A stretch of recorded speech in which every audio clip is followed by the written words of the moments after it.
d'aller vers les techniques de génomique. Donc brièvement, on distingue la génomique en elle-même, donc c'est l'étude de la structure, la fonction et l'évolution des génomes. On distingue la génomique structurale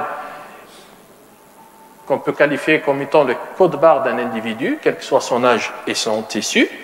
Aussi, on a la génomique expressionnelle, qui est en fait un code-barre d'un individu à un temps donné, donc d'un tissu à un instant donné. Et là, vous avez donc la représentation du dogme central de la biologie moléculaire. Donc, de génome, on obtient le transcriptome, puis après, on a le protéome. Donc, c'est l'ensemble des protéines exprimées à un temps donné et dans des conditions environnementales données. Et en s'intéressant donc à ces protéines, à l'étude de ces protéines pour caractériser la viande ou identifier des indicateurs, on les dénomme donc comme étant les biomarqueurs, qui sont l'ensemble des gènes ou des protéines dont l'expression ou l'abondance est associée à un phénotype donné. Ils peuvent être associés à la tendreté, ils peuvent être associés au pH, ils peuvent être associés à la couleur, ils peuvent être associés à la capacité de rétention d'eau, c'est-à-dire un muscle qui ne remarque pas beaucoup d'eau. Donc tout dépend du phénotype de ce que vous cherchez. En termes donc, de protéomique, tout simplement, la protéomique, au fait, c'est la stratégie. C'est une stratégie d'analyse de protéines. En allant de la préparation de l'échantillon par les différentes techniques d'extraction, de fractionnement ou de purification, et puis la séparation, proprement dite, par des électrophorèses monodimensionnelles, on va revenir à ça, et aussi bidimensionnelles, ou c'est d'autres techniques encore plus poussées telles que l'HPLC. Et puis l'analyse de ces protéines, principalement via l'analyse par spectrométrie de masse, et puis l'identification des protéines en interrogeant des bases de données. Donc c'est l'étape de bioinformatique. Et on peut aussi aller, après l'identification des protéines, à la compréhension des relations entre ces protéines ou leurs fonctions biologiques, ce qu'on appelle aussi la génontologie ou les réseaux fonctionnels, qui vont nous permettre de mieux comprendre le rôle de chacune des protéines dans un tissu ou un fluide donné par rapport à une problématique donnée. Donc l'électrophorèse peut, donc la séparation des protéines peut se faire par une séparation électrophorèse monodimensionnelle ou l'SDS PAGE. Et globalement, on a donc un gel donc, de séparation et on a un gel de concentration des protéines. Et on a toujours des marqueurs de taille qui vont nous permettre donc de suivre ces protéines et de savoir quel poids moléculaire ont ces protéines. Donc, dans l'électrophorèse monodimensionnelle, nous séparons les protéines uniquement sur leur poids moléculaire. Et on parle de bande protéique, on ne parle pas de protéines. Une bande protéique peut contenir plusieurs protéines en même temps.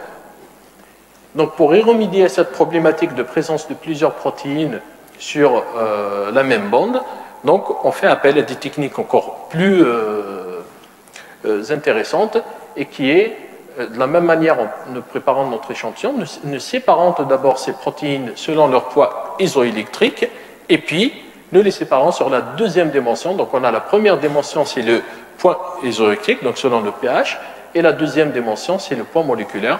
Donc, cette fois-ci, les protéines qui étaient là, qui ont toutes le même poids moléculaire, mais n'ont pas toutes le même poids isoélectrique. Et puis, on obtient un gel type comme celui-là. Donc, et on parle cette fois-ci de spot protéique, et ce n'est pas de bande protéique. Et globalement, un spot protéique correspond à une protéine.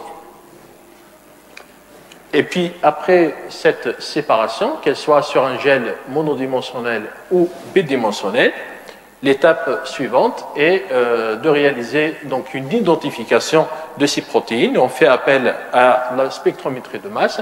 Globalement, il y a une digestion tripsique des protéines présentes dans chaque bande. Donc là, on parle d'excision. Donc on va séparer, on va prélever cette protéine par exemple d'intérêt. Et ici aussi, on va prélever cette protéine d'intérêt. Et puis après, il y a une digestion tripsique où la séparation, où la digestion se fait au niveau des acides aminés lysine et arginine. Et on obtient donc des peptides. Et ces peptides, nous allons donc les placer sur une matrice. Et puis là, j'ai un exemple de spectrométrie de masse du type Maldetov. Avec un temps de vol, on obtient donc des spectres comme cela. Donc on parle d'empreinte peptidique massique. Et puis après, on interroge les bases de données afin d'identifier ces protéines. Donc c'est la démarche globale qu'on suit afin d'identifier des protéines à partir d'une matrice ou d'un fluide. Donc il y a des étapes d'extraction, de séparation et puis d'identification. Les approches de l'étude d'interaction entre les fonctions biologiques par soit de la bioinformatique ou de la biostatistique. Donc comme vous le savez, l'interactomique, en fait, c'est l'interaction protéine-protéine, afin de mieux comprendre les réseaux d'interaction protéique. Donc en fait, connaître les gènes n'est pas suffisant pour comprendre les fonctions biologiques. Et au niveau du protéome, ce sont les protéines et non les gènes qui sont responsables de la plupart des activités cellulaires. Et aussi, les protéines fonctionnent en interagissant avec d'autres protéines et biomolécules. Donc ce n'est pas uniquement une protéine qui est responsable de ce phénotype de qualité ou de tendreté. Donc il faut prendre tout ça en même temps. Donc cette étude d'interaction peut se faire via différents outils, par exemple les bases de données qui sont en open access ou ouvertes, telles que String ou Panther ou Pathway Studio ou Cytoscape. Aussi, on peut faire appel à d'autres logiciels ou outils, ou aussi approches de statistiques que je vais vous présenter tout de suite. Donc là, brièvement, on voit que en mettant en interaction l'ensemble des protéines, donc là c'est les 20 protéines biomarqueurs validés au niveau du laboratoire, et en essayant de voir si ces protéines interagissent avec d'autres protéines, on voit qu'en fait, on peut avoir ici tout ce qui est protéines de stress, et ici tout ce qui est protéines de protéolyse, et ici c'est les protéines de structure, et là donc tout ce qui est du métabolisme. Merci d'avoir regardé cette vidéo. Abonnez-vous et partagez-la sur Facebook. À très bientôt pour d'autres vidéos.